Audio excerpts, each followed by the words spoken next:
Баянзүрх дүүргийн 20 дугаар хорооны нутаг дэвсгэрт амьдардаг 20 настай эмэгтэй хоёр эрэгтэй найзын хамт байж байгаад амиа алджээ. Найзууд нь Г, У гэх 16 настай хоёр эрэгтэй байсан байна. Мэдүүлэг өгөхдөө тоглоом шоглоомоор хоолойг нь боосон, дараа нас барсныг нь мэдээд хажуу айлын ахтайгаа хамт цагаан давааны жалганд аваачиж шатаасан гэжээ. Өөрөөр хэлбэл хэрэг үйлснийхэн дараа нуун дарагдуулах гэж оролцсон ч цагтаад баригдсан байна. Энэ 16-ны өдөр гэрээсээ гарч яваад гэртээ ирсэнгүй их мэдээлэл бол 17-ны өдөр цагдаагийн болгоход мэдээлсэн байдаг. За хэргийн дагуу сургууль иргэний дагуу бол цагдаагийн болгон зүг шалгаж үзэхэд автомашин нь бол сатруулсан. За үүний дагуу бол дараа нь эрен сурвалжлах үйл ажиллагаа явуулахад бол тухайн 20 настай иргэн бол Баянзүрх дүүргийн 9 дугаар хорооны нутаг дэвсгэрээс бол амиа алдсан.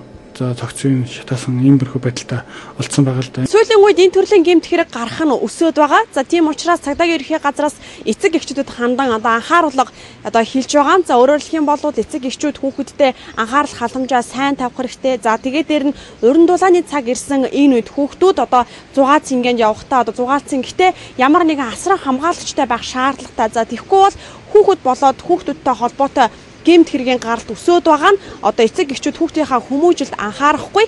За аль эсвэл бэлэн мөнгө бөөнөр нь өгч явуулах хандлага энэ төрлийн гэмт хэргийг өсгөх хамгийн том шалтгаан болж байна гэж хэлж байгаамаа.